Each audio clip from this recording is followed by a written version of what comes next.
Shang-Chi and the Legend of the Ten Rings menceritakan tentang backstory dari karakter ini, keluarganya dan organisasi Ten Ring-nya. Ayahnya Su Wenwu sudah hidup ribuan tahun karena memegang 10 gelang yang di film ini dijelaskan memiliki kekuatan dewa. Di komik, Ten Ring ini berbentuk cincin dan masing-masing punya entiti kekuatannya. Berbeda dengan yang diceritakan di film ini yang justru berbentuk gelang yang mirip-mirip dengan gelang besi yang dipakai di film Kung Fu Hustle. Tapi di sini gelang ini bisa dijadikan bentuk senjata apa saja, seperti cambuk sampai bisa ditembakkan seperti peluru. Di film ini legenda dari Ten Ring ini sudah dikenal dari berbagai generasi, tapi hanya satu orang yang menjalankan organisasi ini dari dulu, yaitu Su Wenwu. Sepanjang generasi dia dikenal dengan berbagai nama, dari The Warrior King hingga Master Khan. Organisasi Ten Ring tersebar di seluruh dunia dan bekerja di bawah bayangan tanpa terdetek selama berabad-abad. Terlibat dalam perang, perampokan, bahkan menghancurkan pemerintahan. Hingga terlibat dalam penculikan Tony Stark di Afghanistan di tahun 2010 berdasarkan timeline penculikan di film Iron Man pertama.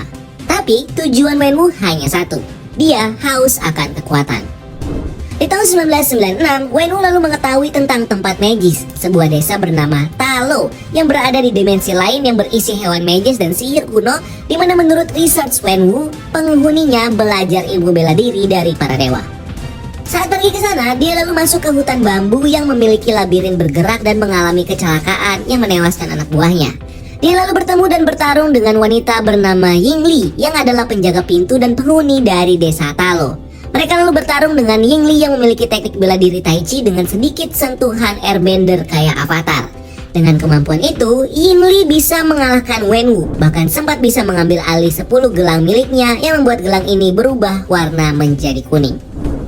Wenwu dan Yingli lalu jatuh cinta dan memutuskan untuk menikah. Yingli rela meninggalkan Talo dan Wenwu rela melepaskan organisasi Ten Ring-nya sekaligus dengan 10 gelangnya demi hidup bahagia bersama istrinya. Mereka lalu punya 2 anak, Shang-Chi dan Xia Ling. Saat Shang-Chi umur 7 tahun, rumah mereka didatengin oleh musuh lama ayahnya, Iron Gang, untuk balas dendam.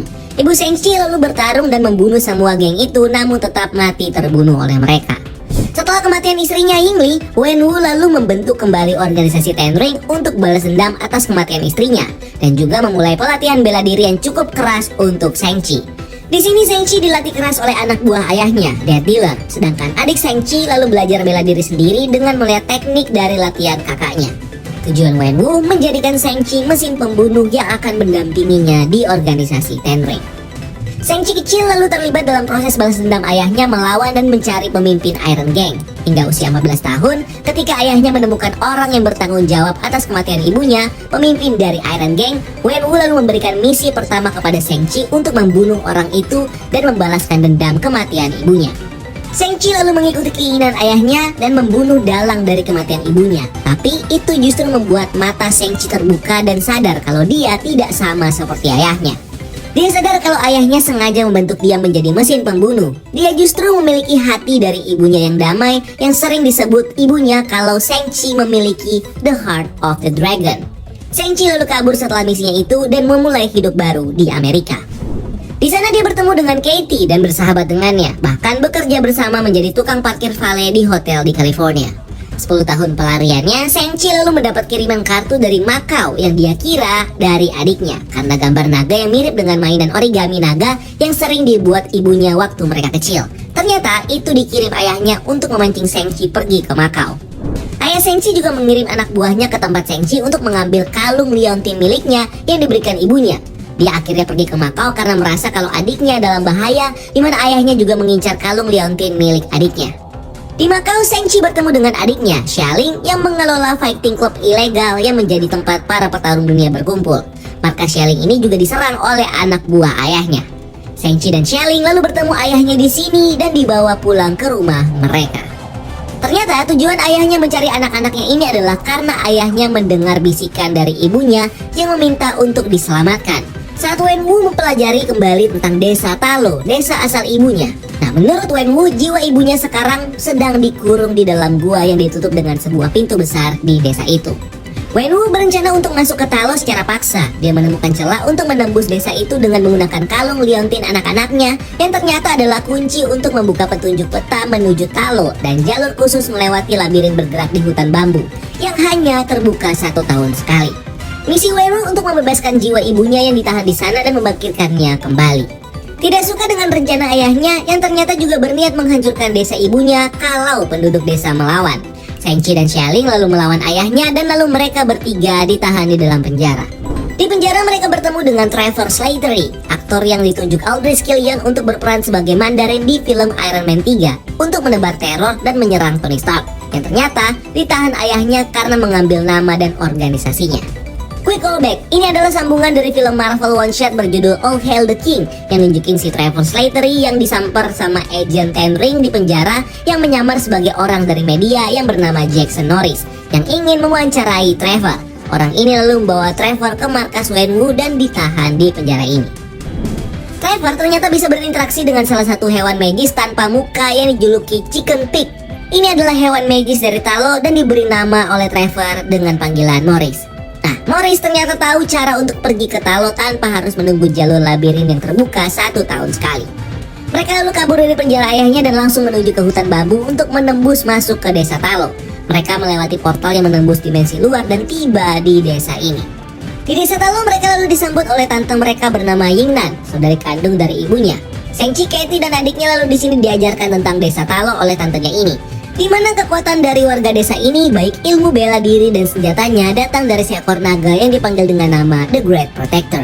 Di mana The Great Protector dalam legendanya adalah naga yang berhasil melindungi Talo dan universe dunia manusia dari serangan monster yang dipanggil dengan nama Dweller in Darkness, yang menyerang Talo yang saat itu adalah kota yang maju namun dihancurkan oleh monster ini. Setelah kekalahan dari Dwellers in Darkness, The Great Protector mengurung monster ini di sebuah gua dan sejak saat itu para warga Talo bertugas untuk menjaga pintu dari gua ini.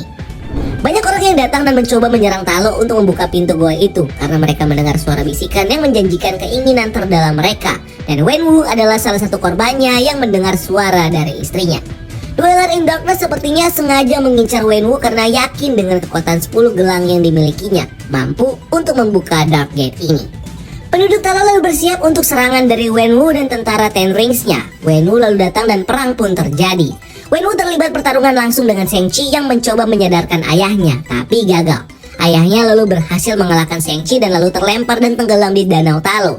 Wenwu lalu mencoba membuka Dark Gate dengan kekuatan Ten Rings-nya dan membuat Dwellers dan para minion satu persatu lolos dan mencoba mengambil jiwa dari manusia untuk memberikan energi kepada masternya yang bentuknya lebih besar.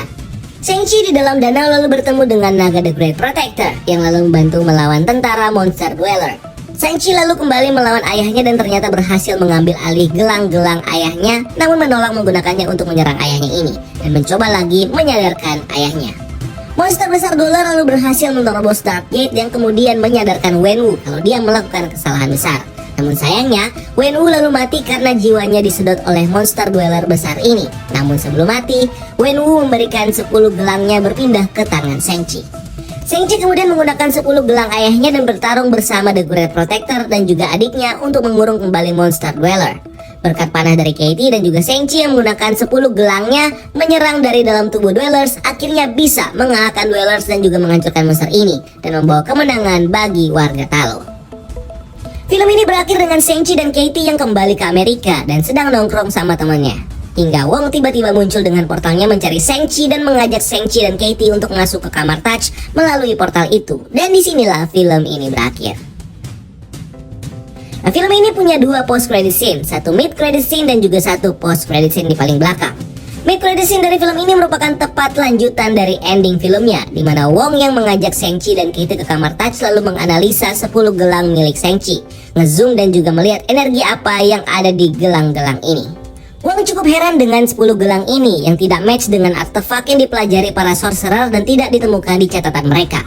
Wong lalu bertanya kepada Bruce Banner yang terkonek dengan teknologi hologram call yang seperti kita lihat di film Avengers Endgame saat Natasha meminta laporan dari para Avengers yang masih tersisa. Bruce Banner menjawab kalau itu bukan vibranium dan bertanya apakah ini Chitauri kepada Carol Danvers, di mana teknologi Chitauri ini adalah teknologi dari kaum alien Chitauri yang menyerang New York di film Avengers pertama. Kapten Marvel lalu menjawab kalau ini tidak seperti teknologi alien yang pernah dia lihat. Carol lalu bertanya kepada Shang-Chi sudah berapa lama ayahnya memiliki 10 gelang ini sebelum dia memberikan ini kepadanya. Shang-Chi lalu menjawab sekitar 1000 tahun. Bruce Banner lalu menganalisa bahwa dilihat dari thermaluminescence dari gelang-gelang ini, usianya jauh lebih dari 1000 tahun. Wong lalu menerangkan bahwa ketika Shang-Chi menggunakan 10 gelang ini, mereka merasakannya di kamar Touch. Wong lalu ngezoom lebih dalam dengan projectionnya, di mana mereka menemukan ada suar di dalam gelang-gelang ini yang seperti mengirim isyarat atau pesan, di mana Shang-Chi lalu bertanya, isyarat pesan kemana? Seketika lalu Captain Marvel mendapat pesan dan bilang kalau dia harus pergi, dan mereka bisa mendapatkan nomornya dari Dr. Banner, yang lalu si Captain Marvel menutup hologramnya. Bruce Banner lalu bilang kalau Carol sering melakukan itu dan dia tidak punya nomornya sama sekali. Bruce Banner lalu bilang kepada Shang-Chi dan Katie untuk stay safe dan bilang kepada mereka selamat datang di sirkus lalu pergi. Wong lalu mengatakan kepada Shang-Chi dan Katie kalau mereka harus mulai terbiasa dengan hal-hal seperti ini dan bilang kalau hidup mereka akan berubah dan menyuruh mereka untuk pulang dan istirahat. Walaupun ujung-ujungnya mereka bertiga malah karaokean dan nyanyiin lagu Hotel California. Well, kata selamat datang di sirkus ini memang kedengerannya kayak menyambut Shang-Chi ke dalam tim Avengers ya. Dan mungkin aja iya, karena siapapun orang yang punya kekuatan dan jiwa heroik bisa jadi Avengers di MCU.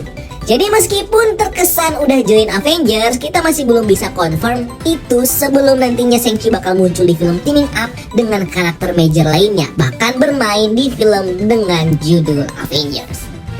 Nah, di mid credit scene ini 10 gelang ini adalah artefak yang asing bagi para sorcerer yang bahkan tidak tercatat di record manapun di sana. Padahal kita tahu para sorcerer menjadi pelindung dunia dari ancaman mistikal dan kekuatan Ten Ring di sini memang merupakan satu ancaman mistikal yang jadi concern dari para sorcerer. Makanya Wong memanggil Shang-Chi di sini. Wong yang bingung dengan kekuatan ini tentunya meminta Bruce Banner untuk membantunya menganalisa artefak ini karena mungkin saja ini merupakan benda hasil dari scientific atau produk sains. Dan meminta Captain Marvel yang memang banyak tahu tentang energi-energi alien. Tapi mereka berdua tidak bisa menganalisa lebih jauh tentang 10 gelang ini kecuali dua hal. Hal pertama yang bisa dianalisa oleh Bruce Banner adalah dari thermal luminescence-nya yang memperkirakan kalau benda ini sudah lebih dari 1000 tahun. Nah, thermal luminescence kalau di ilmu fisika kesehatan bisa diterangkan seperti ini. Thermal artinya panas, sedangkan luminescence artinya pencahayaan. Di mana thermal luminescence di sini diukur oleh Bruce Banner melalui radiasi dari cahaya yang dihasilkan dari material yang dipanaskan dengan menggunakan sistem AI yang bisa menganalisa suhu dan juga cahaya dari benda tersebut. Seperti biasanya Bruce dan juga Tony yang menggunakan Jarvis untuk membantu menganalisa sesuatu. So, dari ukuran ini Bruce Banner dengan cepat bisa menganalisa bahwa benda ini usianya sudah lebih dari 1000 tahun, yang artinya benda ini sudah ada jauh sebelum dimiliki oleh Wenwu. Ini sebenarnya sudah sedikit ditis dan dijelaskan di awal film yang menjelaskan legenda dari kekuatan Ten Rings ini, di mana menurut legenda benda ini ditemukan oleh Wenwu di kawah atau dicurinya di kuburan. Nah, memang tidak dijelaskan dengan jelas asal dari benda ini yang sepertinya memang sengaja dibuat misterius dan nantinya akan dijelaskan di film atau di proyek berikutnya. Nah, di komik Marvel, karakter The Mandarin menemukan 10 cincin saktinya di sebuah pesawat alien yang terjatuh di sebuah tempat yang disebut dengan Valley of the Spirit di Mongolia. Di sana dia menemukan 10 tabung kecil yang berbentuk seperti cincin yang lalu dipakainya dan mampu memberikannya kekuatan. 10 cincin ini berisi jiwa dari para warrior alien dari planet Makluan, sebuah planet yang penghuninya adalah makhluk berbentuk seperti naga, yang salah satunya adalah karakter naga Fin Fang Foom yang awalnya dirumorkan akan muncul di film ini. Nah, bisa aja dengan backstory yang masih misterius tentang 10 gelang ini, referensi dari komik ini akan dipakai untuk menjelaskan asal-usulnya. Dan sinyal yang dikirimkan oleh gelang-gelang ini bisa saja menuju planet asalnya, yaitu Maklu, bahkan ke naga Fin Fang Foom. Tapi kalau kita tahu Marvel banyak mengubah cerita dari entity dan karakternya di MCU yang jauh berbeda, bahkan digabung-gabungkan dengan karakter atau entity lainnya di MCU. Jadi tentunya nggak akan mirip kayak di komik ya, bahkan akan lebih besar dari itu. So, kepada siapa sinyal dari 10 ring ini dikirim? Dengan MCU yang bisa dengan bebas mengacak-acak story dari komik, teori dan juga kemungkinan apapun bisa terjadi. Even kita bisa bikin teori kalau sinyal dari Ten Ring ini dikirimkan ke Mephisto untuk segera datang. Tapi yang pasti sinyal ini akan berhubungan dengan masalah yang akan terjadi di film berikutnya di MCU, di mana ada 3 film yang akan datang dengan konflik yang berbeda. Pertama, film Eternals yang bakal mengangkat masalah di mana para Eternals akan menghadapi kejadian yang disebut dengan Emergence, yang kuat diduga adalah kedatangan dari para Celestials, raksasa yang menciptakan kaum ini untuk datang ke bumi, juga permasalahan mereka dengan Deviant. Kedua, Spider-Man No Way Home dan juga Doctor Strange in the Multiverse of Madness, yang sama-sama akan mengangkat masalah tentang multiverse, dan multiverse juga bisa kita lihat dengan jelas proses pecahnya di series Loki. Ketiga, masalah yang sebenarnya nggak begitu major tapi krusial, di mana adanya karakter Valencia Allegra atau Val yang memainkan perannya merekrut superhero versi dia, di mana dia muncul di post credit scene The Falcon and Winter Soldier dan juga di Black Widow. Nah, dari ketiga masalah ini, yang mana yang bakal connect dengan post credit scene dari film ini? Dengan hadirnya Wong dan keterlibatan Kamar Touch di sini, tentunya gampang banget untuk mengira kalau ini bakal connect dengan film Doctor Strange in the Multiverse of Madness, dan mungkin akan connect juga dengan Spider-Man No Way Home, yang artinya ada hubungan dengan multiverse. Apakah Ten Ring ini mengirimkan sinyal untuk Kang the Conqueror? Apakah ini adalah artefak milik Kang dari universe lain? Makanya Wong, Bruce Banner, dan juga Carol Danvers gak tahu tentang benda ini. Menarik banget, tapi terlalu jauh untuk dikaitkan Ten Ring dengan multiverse atau Kang the Conqueror. Nah, menariknya ini justru bisa connect dengan film The Eternals, dan asal-usul dari Ten Ring bisa saja dijelaskan di film ini. Film Eternals timeline-nya berada setelah kejadian Blip, sama seperti film ini. Tapi range waktu yang akan terjadi di film ini adalah sejak kedatangan pertama dari para Eternals 7.000 tahun yang lalu. Dan para Eternals ini hidup sepanjang ribuan tahun itu hingga saat ini terlibat dalam sejarah peradaban manusia dan sejarah-sejarah penting lainnya. Mengingat kalau Wenwu juga sudah hidup lebih dari 1000 tahun yang lalu dan juga terlibat dalam sejarah peperangan masa lalu, bisa jadi para Eternals dan juga Wenwu pernah bertemu dalam satu kejadian di masa lalu sekitar 1000-an tahun yang lalu. Tentunya enggak untuk kerjasama atau bertarung, karena para Eternals tidak boleh terlibat dengan pertarungan dan perang manusia. Mereka hanya boleh terlibat jika konflik itu berhubungan dengan para Deviant. Nah, karena range timeline yang akan terjadi di film ini lumayan panjang, maka bisa saja origins dari 10 gelang sakti Shang-Chi ini akan diperlihatkan di film Eternals ini. Dan sepertinya berhubungan dengan 3 entitas yang ada di film ini. Eternals itu sendiri, para Deviant, dan juga Celestials. Origins dari Ten Rings di komik udah dijelaskan tadi, di mana ini adalah teknologi alien kaum Makluans. Menarik memang kalau kita bisa melihat ada naga Fing Fang Foom yang akan muncul di film selanjutnya di MCU, atau bahkan di film kedua Shang-Chi. Tapi bisa saja Marvel Studios mengubah backstory dari Ten Rings ini yang akan connect dengan makhluk alien lainnya. Atau bisa jadi ini adalah milik Celestials. Nah, 10 gelang ini mungkin adalah teknologi atau senjata atau device milik Celestials yang mungkin tercecer atau terbuang saat proses penciptaan Eternals dan Deviant di bumi. Benda ini lalu ditemukan oleh Wenwu yang akhirnya memberikannya kekuatan dan immortality atau umur yang panjang. Ini karena teknologi penciptaan dari Celestials memang mampu memberikan keabadian seperti kepada Eternals dan Deviant. Makanya efek yang sama juga akan didapatkan oleh pengguna 10 gelang ini. Dan suara isyarat atau beacon yang dikirim dari dalam gelang ini adalah sinyal kepada para Celestials. Di komik, para Eternals menggunakan teknologi dengan memancarkan sinyal atau beacon untuk berkomunikasi dengan para Celestials. Nah, sinyal beacon ini mungkin adalah hal yang sama yang diadaptasi di komik ini.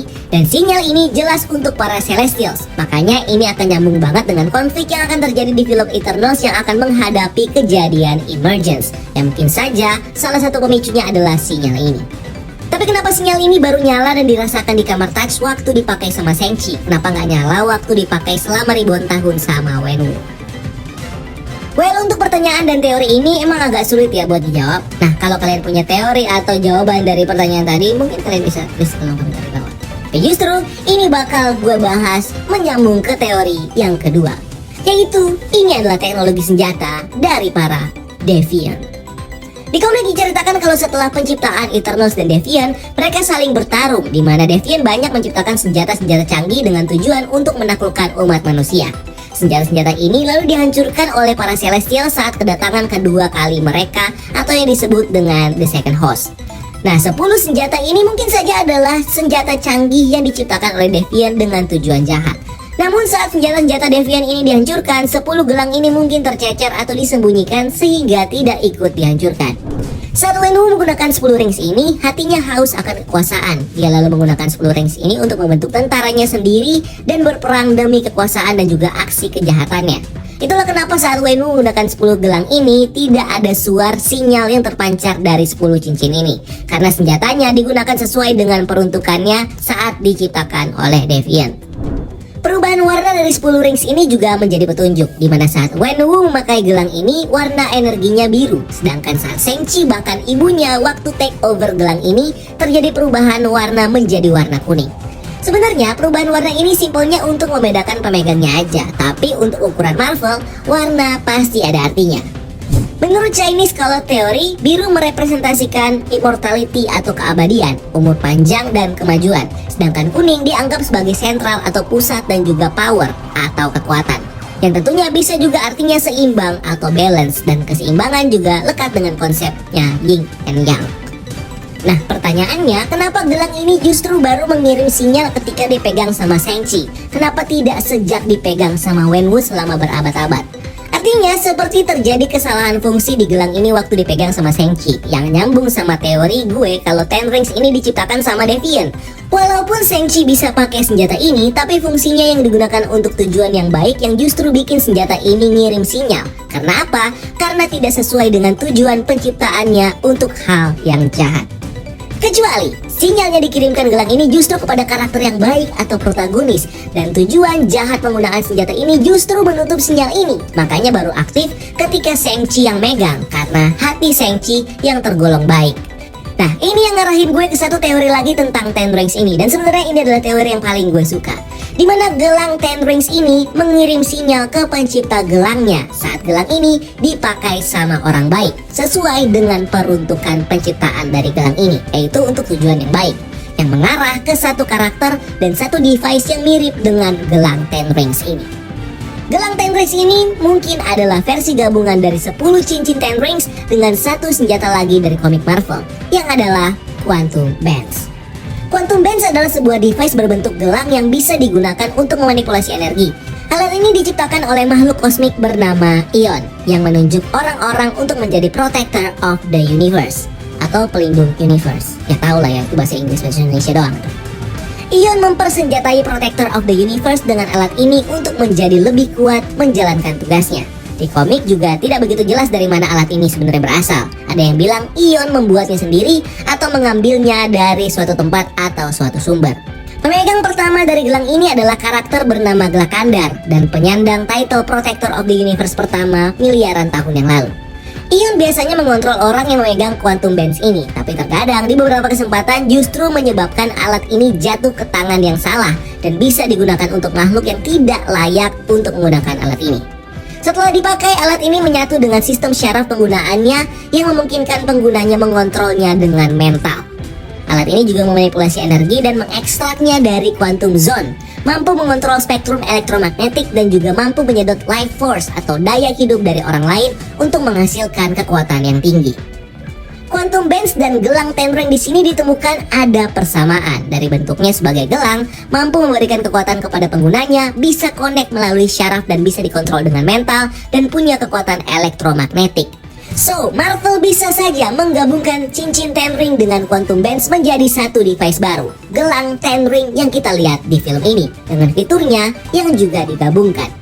Usia gelang ini juga diperkirakan jauh lebih lama dari 1000 tahun. Artinya, bisa juga alat ini sudah eksis miliaran tahun yang lalu, dan sebelum Wenwu, ada orang atau makhluk yang menjadi pemegang dari gelang ini. Nah, Wenwu bisa saja dikategorikan sebagai orang yang salah, yang tidak layak memegang gelang ini. Dan untuk itu, Ion kehilangan kontrol atas gelang ini. Wenwu tentunya tetap bisa menggunakan alat ini, bahkan menjadi sangat jago, karena ini bukan Mjolnir yang hanya bisa digunakan oleh orang yang layak saja. Tetapi ketika gelang ini dipegang oleh orang yang layak, kontrol Ion atas gelang ini jadi aktif kembali, dan untuk itulah kita melihat ada suar sinyal yang ada di dalam gelang ini, karena gelang ini sudah mendapatkan kontrol dari Ion. Itulah kenapa warnanya berganti menjadi kuning saat dipegang oleh Shang-Chi. Di mana warna kuning ini justru adalah warna energi asli dari 10 gelang ini, dan Shang-Chi adalah orang yang layak untuk menggunakan senjata ini. Dan bisa saja ada potensi kekuatan yang lebih besar yang bisa digunakan oleh Shang-Chi dari gelang ini dibanding saat digunakan oleh ayahnya. Yang pasti kekuatan ini jauh lebih besar dan kuat. Well, karakter Ion mungkin bakal diadaptasi di MCU nih, mungkin juga enggak, atau mungkin bakal digabungkan dengan karakter lain. Yang pasti siapapun yang dikirimkan sinyal dari 10 ring ini adalah si penciptanya sendiri yang akan memberikan tugas baru kepada Shang-Chi sebagai pemegang yang layak dari gelang ini sebagai the protector of the universe, atau dengan istilah lainnya, kalau based by comic ya jadi protector of the universe. Mungkin punya versi yang lain kalau di MCU. Well, ini jadi pembahasan yang panjang sebenarnya untuk dianalisa. Tapi teori-teori yang gue jelasin tadi bisa jadi asumsi awal untuk menjawab tentang sinyal yang dipancarkan sama Ten Rings ini. Kaum alien makluankah seperti di komik, Celestials, Deviant, atau si Ion ini? Nah, kalau kalian punya teori, silahkan tulis di kolom komentar di bawah. Tapi kita bakal lanjut di post credit scene yang kedua. Di post credit scene yang kedua, ini menunjukkan hal yang lebih simpel, di mana organisasi Ten Rings sekarang dipimpin oleh Xialing setelah kematian ayahnya dan Shang-Chi yang kembali ke kehidupannya di Amerika. Di scene ini, Xialing duduk dengan lambang Ten Rings di belakangnya, yang mirip dengan scene saat Wenwu memimpin Ten Rings di zaman yang dulu. Perubahan besar terjadi di markas organisasi Ten Rings ini, di mana tentara-tentara Ten Rings di bawah Xialing tidak lagi membedakan jenis kelamin seperti yang terjadi di bawah pimpinan Wenwu yang hanya laki-laki aja yang dilatih. Di sini perempuan juga ikut berlatih dan setara dengan laki-laki. Dekorasi markas ini juga terjadi perubahan, di mana terlihat lebih underground dan juga street dengan graffiti di dinding-dindingnya yang anak muda banget lah pokoknya. Pertanyaannya, apa yang akan dilakukan Xialing dengan organisasi Ten Rings ini? Jaringan organisasi Ten Rings sudah sangat settle dan memiliki jaringan di seluruh dunia, yang artinya organisasi ini sulit buat bubar. Xialing yang mengambil alih Ten Rings ini tentunya untuk tetap menjaga eksistensi dari organisasi ini, yang akan disesuaikan dengan tujuan pribadi dari Xialing sendiri. Dibanding dengan Shang-Chi, Xialing sebenarnya berharap untuk terlibat di Ten Ring waktu ayahnya hidup, bahkan berharap untuk diberikan peran di dinasti ayahnya ini.